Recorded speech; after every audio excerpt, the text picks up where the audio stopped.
Aktivis Front Rakyat Indonesia untuk West Papua (FRIWP), Surya Anta Ginting menyatakan, apabila pemerintah yakin menang saat referendum digelar di Papua, mengapa hal tersebut tidak dilakukan? Katanya beberapa waktu lalu Menko Polhukam, Mahfud MD menyatakan pemerintah akan menang saat referendum dilaksanakan di provinsi tertimur Indonesia tersebut. Mahfud meyakini, sebagian besar rakyat Papua akan memilih tetap bersama Indonesia, ketimbang Papua merdeka atau menjadi negara sendiri ketika referendum digelar. Kalau pemerintah yakin, Mahfud MD yakin kalau diselenggarakan referendum pemerintah akan menang, kenapa tidak dilaksanakan? Malah meluas dengan melabeli teroris kepada TPNPB, Tentara Pembebasan Nasional Papua Barat, kata Surya Anta Ginting dalam diskusi daring, Jumat tanggal 27 Agustus tahun 2021, malam. Menurut Surya Anta, pemerintah masa kini masih dalam paradigma Orde Baru Orba. Tidak membuka cakrawala bahwa masalah Papua dapat diselesaikan apabila dilaksanakan referendum. Ia pun berpendapat, Indonesia tidak mau melepas Papua menjadi negara sendiri, sebab ada dua alasan. Pertama, Papua merupakan adalah kantong keuangan elit-elit Jakarta.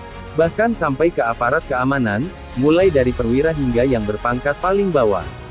Alasan kedua menurutnya, kepentingan korporasi internasional sangat berkepentingan terhadap stabilitas politik. Hal itu dinilai akan menguntungkan stabilitas ekonomi mereka. Ia berpendapat, eksploitasi sumber daya alam di Papua akan lebih menguntungkan korporasi internasional, kalau Papua tetap bersama Indonesia. Katanya, stop bicara kalau Papua minta merdeka didukung Inggris, Amerika, Australia dan beberapa negara lainnya, itu tidak benar. Karena kepentingan mereka ada di Papua. Kepentingan internasional sangat besar terhadap keberadaan Papua bersama Indonesia. Papua ini ATM banyak orang, banyak negara, banyak perusahaan. Memperjuangkan Papua, kita tidak bisa membiarkan Papua berjalan sendiri. Kita harus pakai slogan, kalian tidak berjalan sendiri, ucapnya. Sementara itu, bekas Kepala Badan Intelijen Strategis atau Kabais, Soleman B. Ponto mengatakan, para pihak jangan mengatasnamakan rakyat Papua, untuk menuntut referendum. Sebab, tidak akan pernah terjadi lagi pemungutan suara ulang menentukan posisi Papua, lewat referendum. Tidak akan pernah ada pemungutan suara lagi. Status Papua, sudah final, sudah selesai. Kita laksanakan saja Otsus.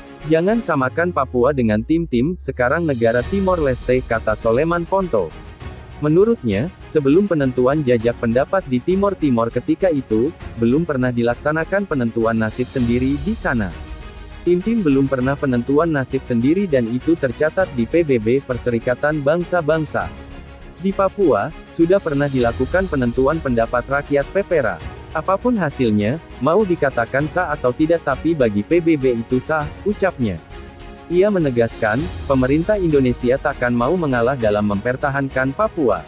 Lihat di Aceh, begitu keras, tapi pemerintah tidak mau mengalah dan hadirlah perjanjian Helsinki. Kalau di Papua kita masih berbicara dengan senjata, senjata takkan selesai masalah, ujarnya.